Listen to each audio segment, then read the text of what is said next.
Hi, Local 1660 members. I'm Chris Hart. I'm running for local president. Most of you probably know that. And this is a podcast that's actually really cool. I got three members with me today. I've got Jordan Graybeal, I've got Daniel Krug, and I've got Justin Powers.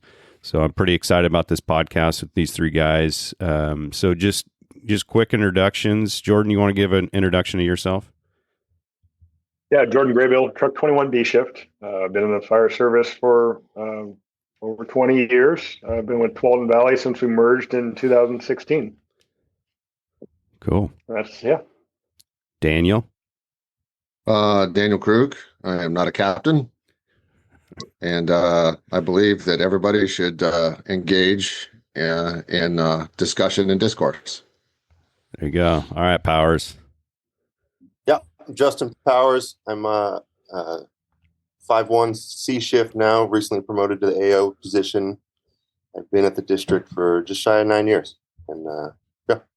Solid. All right, I guess we'll just kind of get started. Powers, you want to maybe start off with maybe your first question?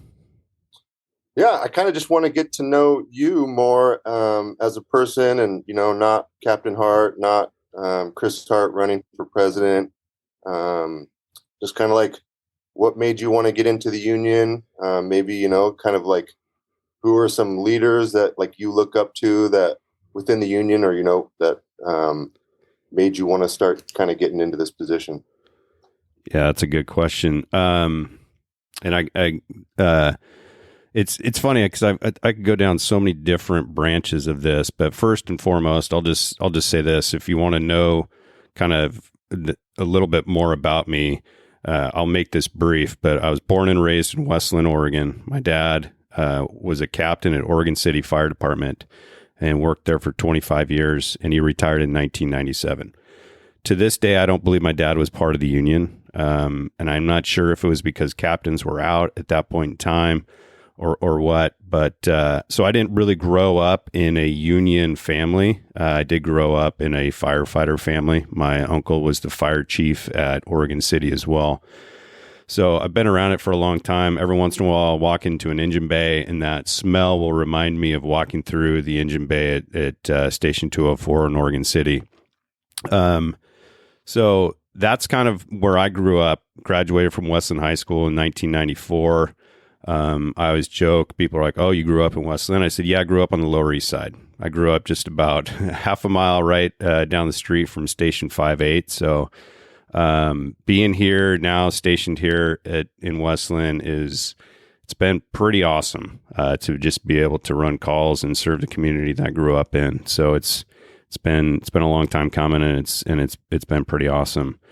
I do have two children. I have two girls that one just graduated from Westland High School, and the other one is going there. She'll be a sophomore. They're 15 and 18. I've been married for 23 years. My wife was born and raised in St. Louis, and that's why I've got some St. Louis ties. I actually worked out in St. Louis, Missouri for 3 years for a little fire department called Richmond Heights. And to kind of tail on your question about how I got involved in the union, that was my first job as an IAFF member, was with Richmond Heights. I did have a short stint with the city of St. Louis as a paramedic, working on an ambulance, 12-hour shifts, running 14 to 15 transports a day. Have no idea how that's sustainable, but people do it. And then got hired at Richmond Heights and worked there. And I will tell you, at the time, Missouri was not collective bargaining state. And a lot of you probably heard this story before, and I might even talked about it on one of the podcasts for my campaign. But there was a moment in time where we went to the try to pass a 1/4 cent fire sales tax, and it was supposed to bring in about $1 million for the fire department, and we went and hit it hard at the polling stations, and we got this thing passed, and it was really cool because we all came together to do this, and then come to find out later, we had a meeting with the city manager, and I've been pretty vocal on how I feel about city managers in the past, and I was in a shop meeting, and the city manager, Mike Shadle, said, thanks for passing this tax. You guys won't see a penny of it. And I was like, oh, shit. And without skipping a beat, a guy by the name of Joe Nizzoli stands up and he goes, fuck you, and walks out of the room. And that's the moment that I wanted to be a union member. It was that guy, Joe Nizzoli, the way that he acted, the way that he stood up to the city manager, the way that he walked out of the room, everything about it. But I'll also tell you, Joe Nizzoli was also the guy that would sit there at the coffee table in full uniform reading the newspaper, and if the bells went off at 6:59, that newspaper wouldn't even flinch. He wouldn't even budge. He would not run a call until 7 a.m. So anyways, then come to Tualatin Valley. And then this is kind of, maybe some leaders that I look up to. Had the opportunity, right on probation, worked for a temporary captain by the name of Derek Weiss, who later was my captain for about 6 or 7 years at Station 5-3. Worked alongside him for years. And that's where I really kind of got into some of the union work, because he was the civil service guy at the time. And so I really kind of helped talk through some things with him. And I really became interested, especially in the civil service side of things, which is pretty boring, but it's extremely important. And I'm sure Daniel could follow up on some of that stuff on how important the civil service rules are. But then I had the opportunity when I kind of went on one of those little lulls in your career where you just kind of become a little angry, maybe a little looking for some change, and I had an opportunity to go work for Rocky. And that's kind of where it started for me as far as 1660 leadership. Working with Rocky, I ran for E-Board in 2011, and I've been there ever since. And so here we are. Wasn't sure if I was going to run for a union officer position, but the opportunity came up. The nice thing about running for an officer position, when I did, was my kids were old enough where I could actually explain what I was doing, and just not that dad was gone all the time. My kids actually got it. They understand it. My daughter actually worked for the union last summer, helping Dallas to get a lot of the rosters organized and everything. So she's got a little taste of it. So it's been great. Family reluctantly supports me. They certainly probably would have other choices, but they also know that this is important work, and they support me in whatever endeavors I'm looking for. So that's kind of it. Does that kind of help? Yeah, totally. I mean, Cool. just kind of seeing where you started, right? How'd you even get to where you are? It kind of helps just to even know the why. Yeah. What else you guys got? Hey, Chris, with all that, it sounds like you've been in a union for a long time, right? So with that, can we expect business as usual, or are you going to set yourself apart from what we've had in the past? How are you going to be different, or is it just going to continue down the same train? Yeah, that's, you asked me this when I came to 21s, and I kind of actually reflected on this a lot. Like, what was Jordan trying to get there? Was he looking for change? Is he not looking for change? I think change is just going to happen naturally, because I'm not Rocky and Rocky's not me. So I think no matter what, you're going to get just a different kind of vibe. It's like when you get a new station captain, right? It's just a different person. So you just get a different vibe. I think one thing that I really would like to see, and we're just going to kind of have to walk down that path, is live streaming union meetings, and just kind of, I think that'll help with communication, just disseminating a lot of the information out there so people can tune in to the union meetings. Won't be any active participation that I foresee through the live stream, but yeah, I don't know about business as usual. I think I'll just be taking a while to kind of get my feet under me a little bit, try to figure out what kind of changes we want to see. I honestly, the communications director position is one that I kind of foresee as not a principal officer role, because there's kind of a skill set there that I don't necessarily, I don't want people to be discouraged by trying to take on that work but also have to do union officer work, right? So I feel like we might be able to get some more broader people, kind of a bigger group of people that might be interested in a communications director role. We'd still have 5 principal officers, so maybe a third vice president. This isn't news to Sam Q. I've talked to him about this. It's not like we're going to fire Sam Q. We just might change that position when his term is up. Would still give him the opportunity to continue to do that work, or maybe run for a third VP position. So those are probably 2 of the biggest things that you might see change. You might see a little bit more, maybe things written down, like maybe a mission statement or just stuff like that, to just kind of give people some values and goals and stuff like that. So that actually, as I'm saying, it sounds like a lot more than maybe me just saying not much will change. So the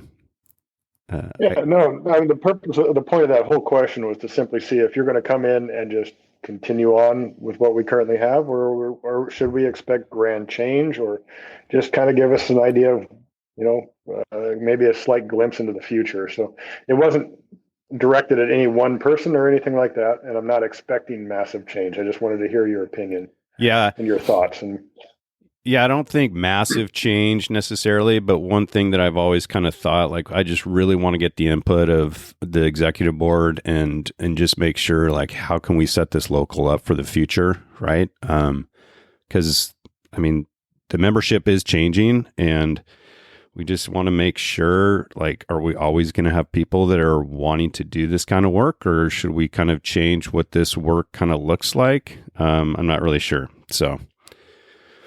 Yeah. I mean, I think that the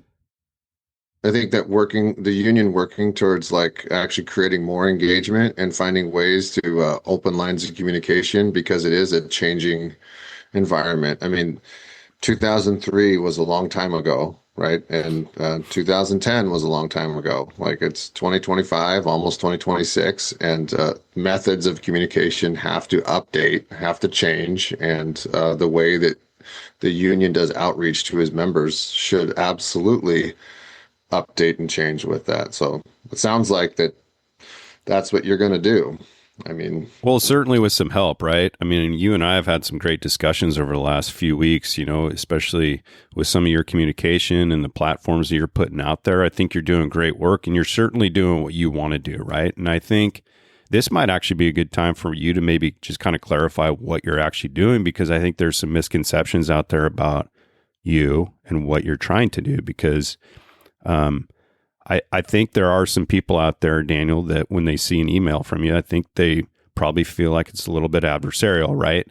But I think that's not the truth. I know that.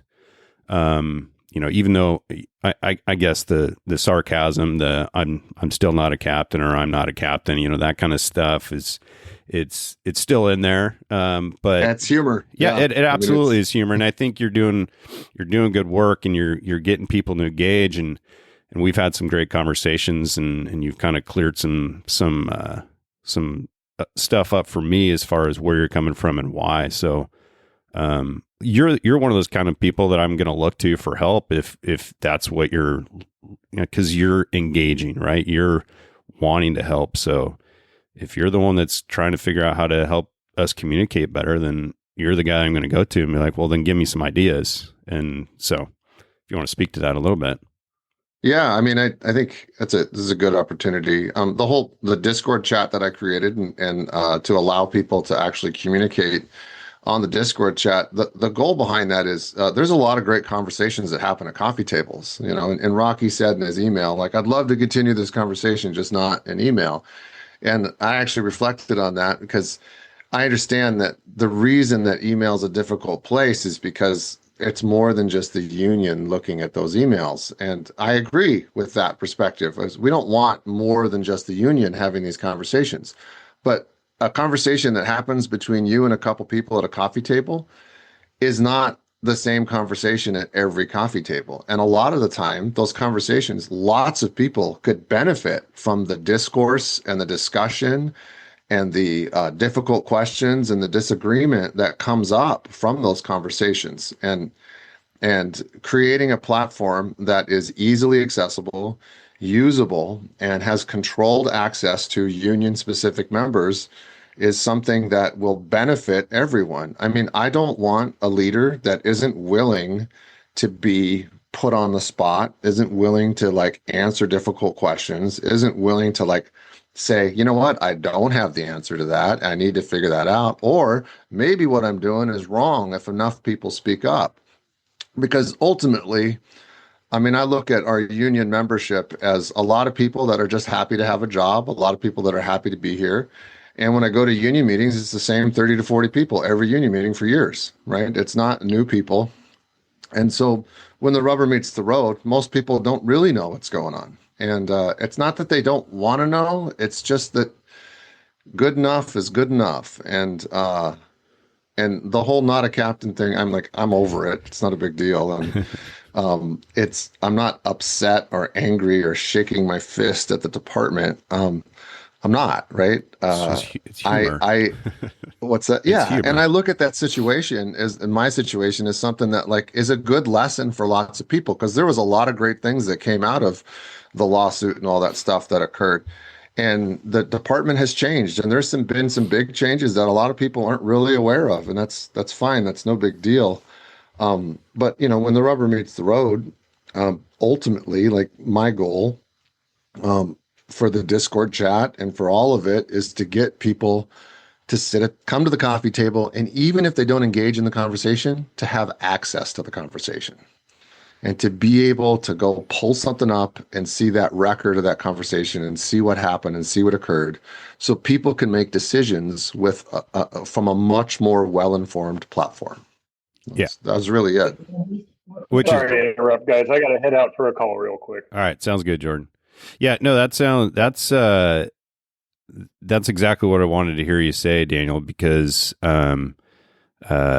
I think there is some misconceptions about that. Well, and you and I have had some conversations about. I engaged a little bit, but then I stopped engaging because the platform. I'm not talking to people who I don't know who I'm talking to. I'm not going to talk to Irish Yeti. And whoever you are out there, if you want to tell me who you are, then tell me who you are. That's me, Chris. I'm the Irish Yeti. Well, there you go. It's Justin. That's amazing. Yeah, because I want people on there, and I want those kind of conversations, and I do appreciate you doing this, Daniel.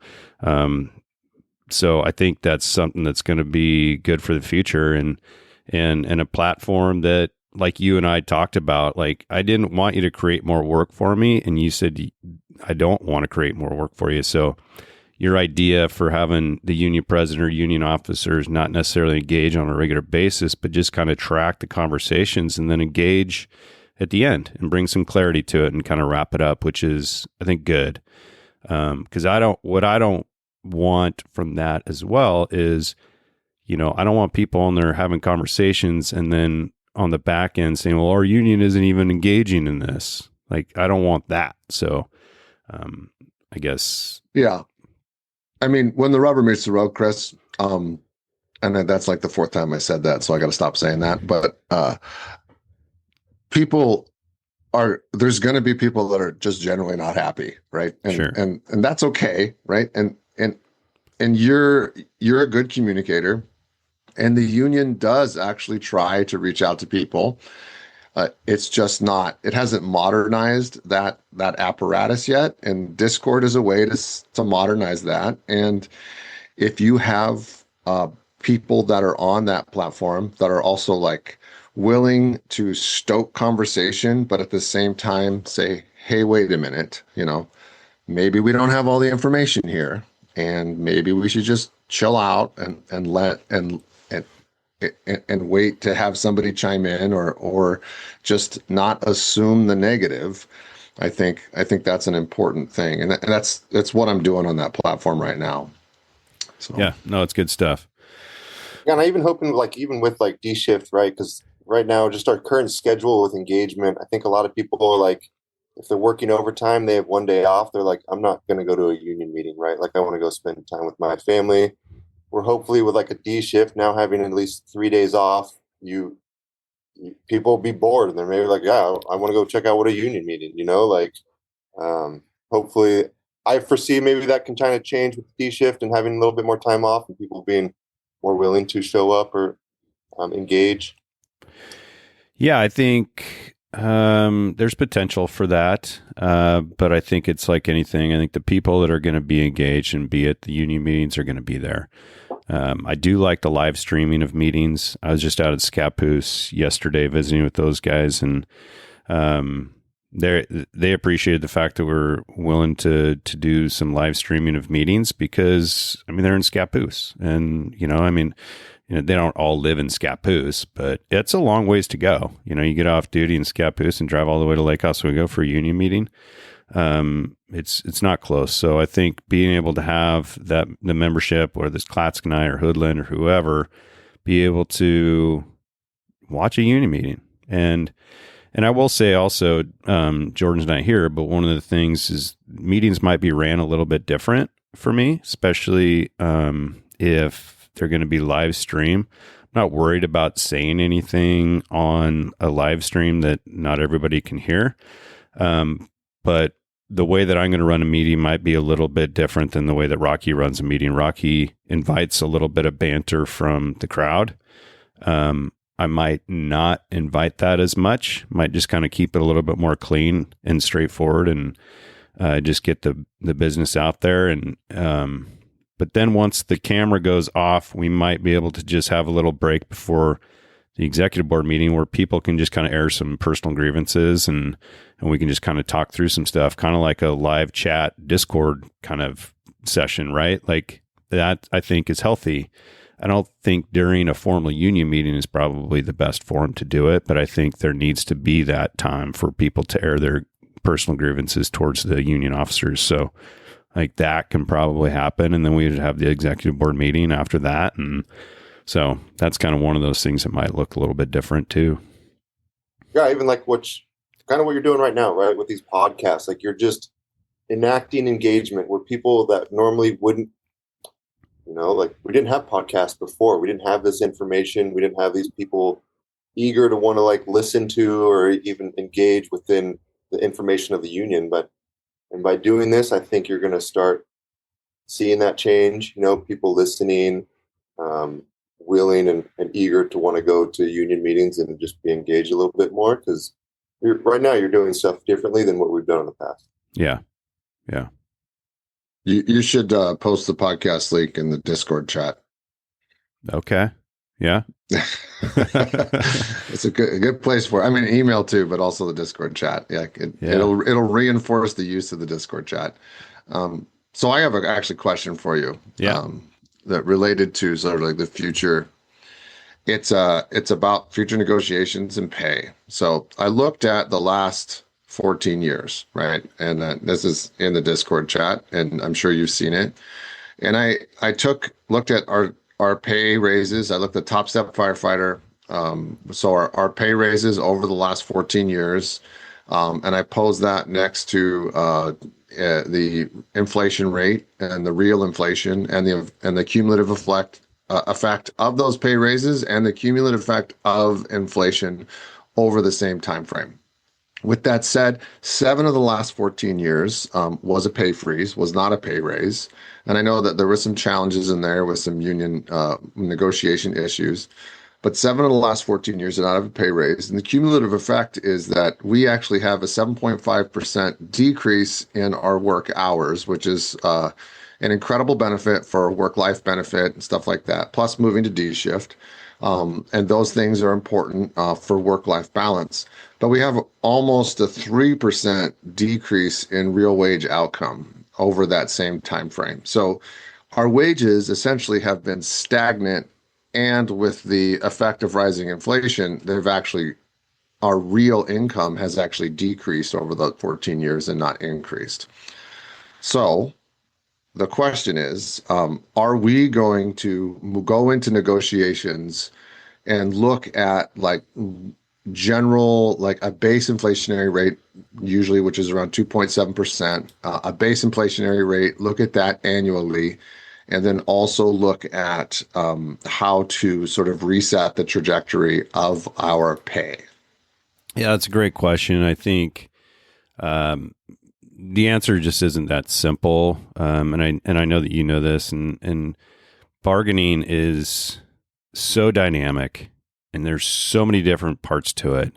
And the part that's frustrating for me is, hearing just the way that you're talking, like, just it's inflation compared to our wages. And I get it.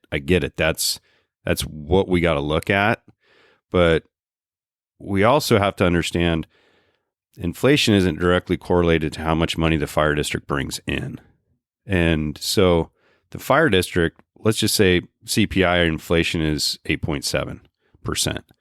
The fire district isn't going to bring in 8.7% more than they did the year before. And you know what I mean? So being able to keep up with that kind of pay increase is difficult. We certainly do look at it. And in years past, we've done like a min 2 max 4 with CPI, so we can at least capture CPI if it's between 2 to 4%. If it's below 2, then we'll get 2%. Therefore, we beat inflation. If it's 5%, we'll get 4%. So we'll kind of lose. It's interesting, and maybe you just went back 14 years because that was just the data that you collected. But I'd be interested in go back even further, because, if you look at like my salary that was reported to PERS every year since my career, it's gone up every year. Now that's pay raises, that's promotions, that's specialty team, that's all that kind of stuff. I think there was one year where I kind of stepped back once, but that was probably when I left the hazmat team. And then, it's not just pay increase, but everyone wants to increase their contributions to the 401A also, right? We don't want to pay more in health insurance, so we need a contribution to health insurance.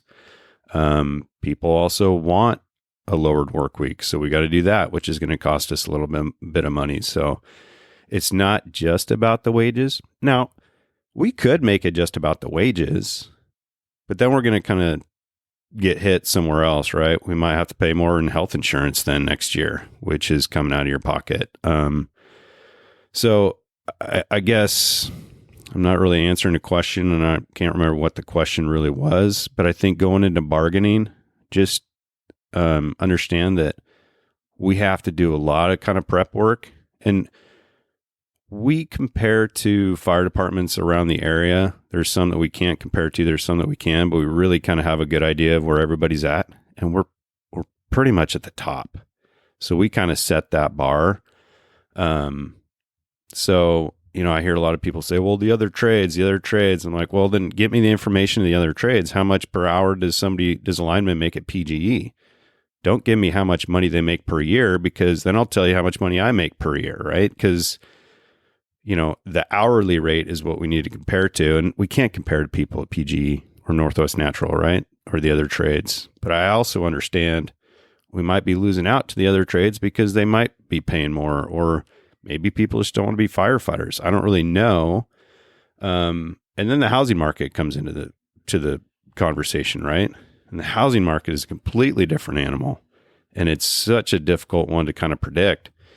And I think we've all kind of had the opportunity to navigate those waters, whether we are looking to buy a house or whether we've bought a house, whether we refinanced. It's such a messy part of our life in general, just with interest rates, the way that they can go up and down. So to just kind of compare everything to inflation, it's so difficult. We try to get as much as we can from our fire district without making us go bankrupt.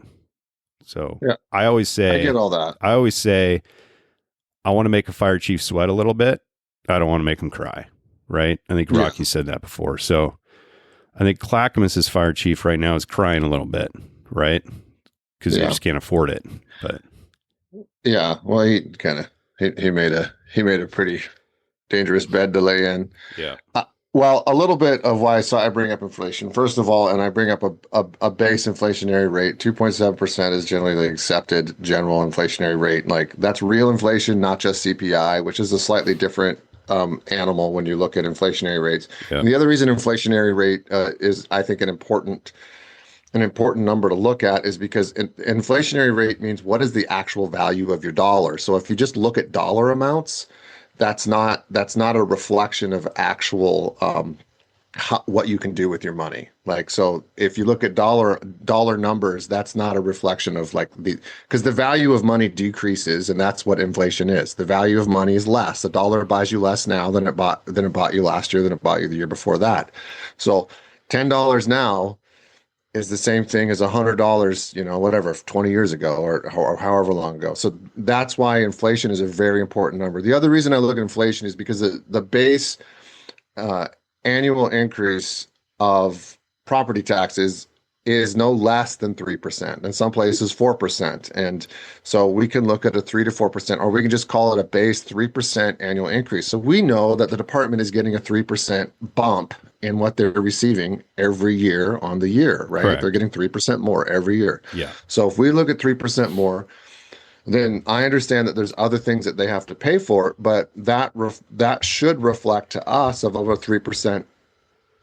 Or it can, like, depending on what we go for, we can look at a 3% or a base 2.7% pay increase every year to compensate for inflation, to keep our wages stable, right? And then if we want to increase our wages, we can look at a 2.7% increase. And that is a very conservative way of looking at dealing with inflation, right? And actually looking at just the wages separately. I understand there's lots of other things to look at. Wages are sticky, right? And I get it. But the way a company, corporation, organization decreases wages is they just allow inflation to take effect. And essentially your money's worth less. They get more money for other things, i.e. tax income, however it is, revenue.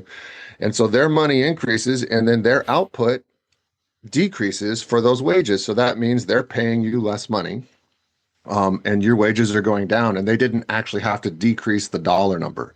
So I think it's really important for our members not to look at the dollar amount.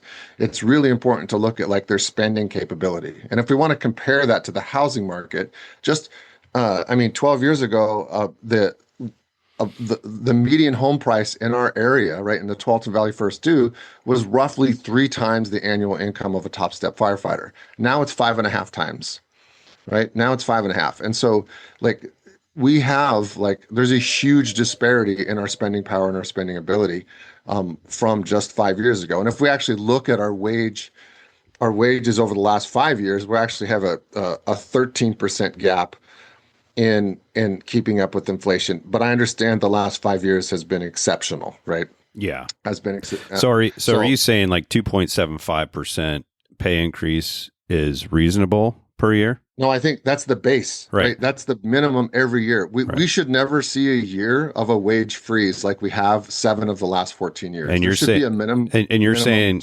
your definition of a wage freeze is anything less than 2.7. Well, I mean, my definition of a wage freeze is actually 0%, right? Which is what we had 7 of the last 14 years. We've had 0%? So 7 of the last 14 years. And the reason I went back 14 years is because those are the only contracts that are available on the IAFF local website, like back to 14 years. I couldn't go back any farther than that. Which brings a good point. For all you new members out there, get a copy of the contract and keep a copy of every contract you work under. There's one. I'm missing one, but it's all that's good stuff, right? I'm still trying to figure out the wage freeze because I feel like we've gotten an increase, and it might be less than 2.7, but I feel like we've gotten a pay increase every year for the last 14 years. Not according to the contract. 7. Interesting. Yeah, I'd be interested to go back and look because I feel like. Is that just like an average overall of like you take those 14 years and it just averages it out? So it looks like it's 7 years you didn't get an increase, but like. No. I have it broken down year by year. You can go on the Discord chat. I actually have it printed. I have it actually there, and I got it year by year what the wage was, what it increased to, the percentage of increase, and the percentage of actual real inflation, and then the cumulative increase over time, and then the cumulative real inflation increase over time. So it's all broken down year by year. Also, I mean, with that said, another reason that I kind of look at this pay increase as an important thing is I look at the admin members, just like admin at CBOC, they got a 9.5% pay increase this last year. I mean, it's a pretty big bump, you know.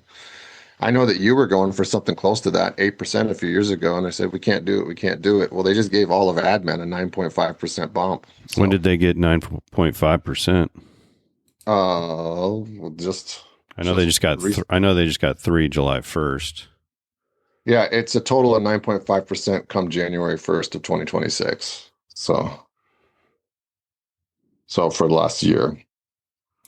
Does that have anything to do? Are they switching to paying their PERS IAP contributions? Is that kind of part of it, or they already do that? So I don't have all the information. I Right. wish I did. I just got that piece of information. There's Aaron Zarowski is the one that gave it to me, and he's usually a pretty pragmatic fella. Yeah, he is. Yeah, I'd like to know a little bit more details on that, because that seems a little bit bigger than what I would have guessed. But no, it's all good talk, right? Go for it. Piggyback on that, like how I've been talking, around our table of like just preparing, going on this of like, what are you guys interested in? What do you want me to ask? And what, I know if we can't get wages increase and stuff like that, how influential can the union be for like quality or workload or quality of life at work to help decrease stuff? I know we can't bargain for not going on code one calls and stuff like that, right? But like, does the union have any influence of like just reducing the workload at work, or even like some people here wanted me to bring up like at dual company stations having like zone tap outs at nights, like what that stuff is like technology from the 80s, and why do we not have that yet? And it would increase, just the wellness of life for our members of, like there's no reason that dual company houses should get tapped out, 8 times a night when it could have been 4. Right. That it's funny. Well, it's not funny. When they built Station 53, rebuilt it in 2010, I believe, we were talking about it then. Like, I thought those bunk rooms were going to be zoned. Like, they were talking about like, no, there'll just be like this. You just push a button, which rig you're on, and the tones will go off in that room. Now, of course, then we'd be bitching if we could hear the tones go off in the room next to us, like all that kind of stuff, right? But you're right. That technology has been around. I feel like every time we build a station, we talk about it and we just don't do it. And I don't know why. And that's one of those kind of things. Yeah, I suppose we could have an influence on it, because we certainly have an influence on how stations are being built. No, that's good. That's like that like only that only pertains to a select few people at dual company houses, but like that's just kind of one example of trying to help reduce workload at work. And I think we got to be very careful, at least as far as reducing the workload, and we got to categorize some of that workload, right? And I think the night calls at dual company houses, there is some concern about that as far as, do I need to wake up, 4 times, or can I wake up twice? I mean, that's good, right? Because we're talking about, sleep patterns and all that kind of stuff. And that's part of the reason for going to D shift. As far as other things, the union has a lot of influence, and I'll tell you one of the ways that we can have a big influence is our labor management relationship, and the willingness for management to listen to us, even if it's something we can't bargain for. I think one of the things that you just saw in the email was the reporting of overtime average for OPSERP. We can't bargain that. That's what the fire district reports, and it's their responsibility to report it to PERS. Now, the union was able to kind of give them some information that shows that they could report it however they kind of want, because Portland and Clackamas, they arbitrarily just report 2,000 hours. And I was like, how the hell did they come up with this? So I challenged the fire district, and here we are today. Now the overtime average is at 1,000 hours. Now they still did their due diligence and still have like a formula, but that's the kind of stuff that, while it's not bargainable, we had an influence on. So, and that goes back to the labor management relationship. It is a huge deal. And I think I've also heard since that email came out that some people are like, well, that's great, but what about wages? It's like, come on. I think we need to understand that what just happened with this OPSRP overtime average. I worked 950 hours of overtime last year. I wouldn't have gotten credit for over 200 of those hours in my final average salary calculation. But now I'm going to be able to get credit for all those 900 plus hours, which is going to give my benefit, my forever money, my pension money, year after year after year for the rest of my life and the rest of my wife's life, because she's going to outlive me, because women in her family live to be 100. So it's a big deal. And yes, we do have influence. And so we have labor management meetings regularly. Every 2 months, at the end of the month, we get together with management and we talk about issues. So if you guys ever have any issues, get in touch with the union officer and we can bring that to labor management. Cool. What else you got, Daniel?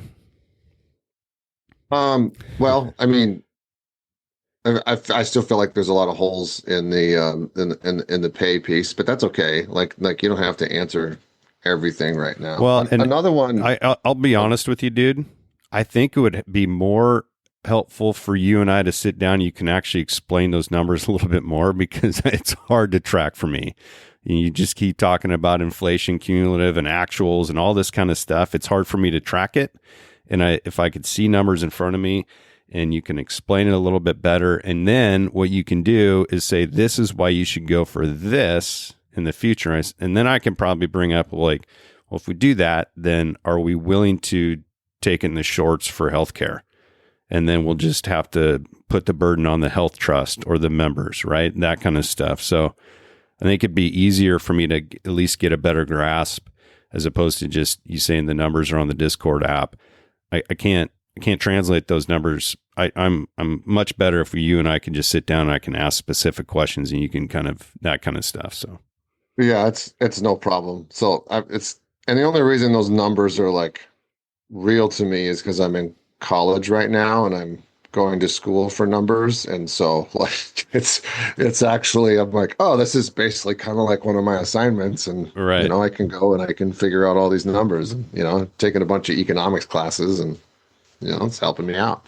So yeah, I mean, that's the only reason I have those numbers. But yeah, and I would love to sit down with you and kind of go over those. As I do think that a lot of members would be very interested in looking at a base wage increase every year over year, and then having that base wage increase be set in stone as much as possible, and then stacking an additional whatever percentage increase on top of that for trajectory correction. I think that a lot of people would be interested in that. Yeah, I don't know about set in stone. We'd still have to bargain a contract, right? So set in stone to set precedence for the next contract, maybe kind of like longevity pay, right? Everyone's like, well, don't we just get that? I'm like, well, we got to bargain it every single time. The fire district come to the table and say, we're not going to do longevity pay anymore.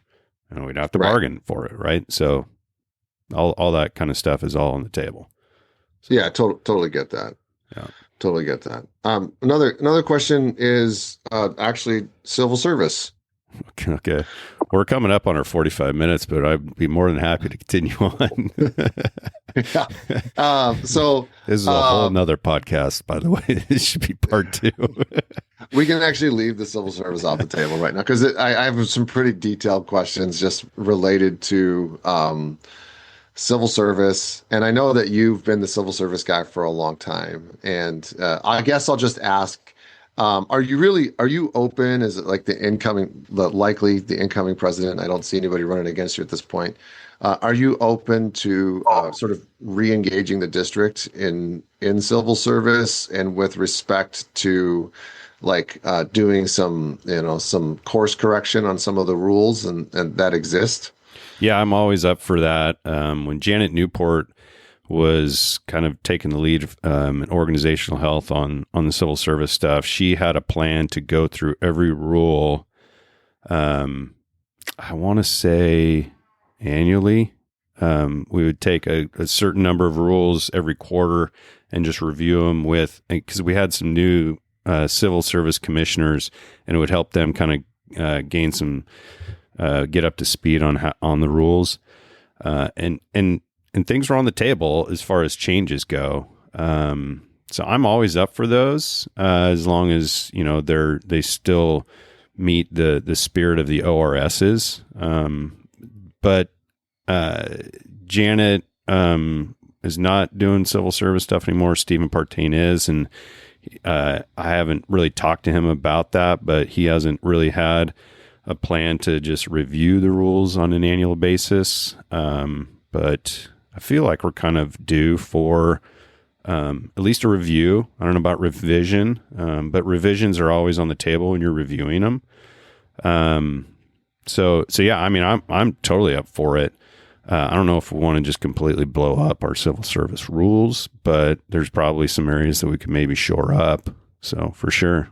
And as the potentially the next local president, I would certainly be looking for somebody to take on that role. So do you know anybody? I might have an idea. All right. Well, Daniel just got a call, so I think we're just going to kind of wrap things up right now. I appreciate you guys taking the time. Thanks for the questions. Thanks for the time, and appreciate you guys. Thanks, Jordan. Thank you. Have a good day. Thanks, Justin. Yeah, thanks, Chris. See you guys. Okay.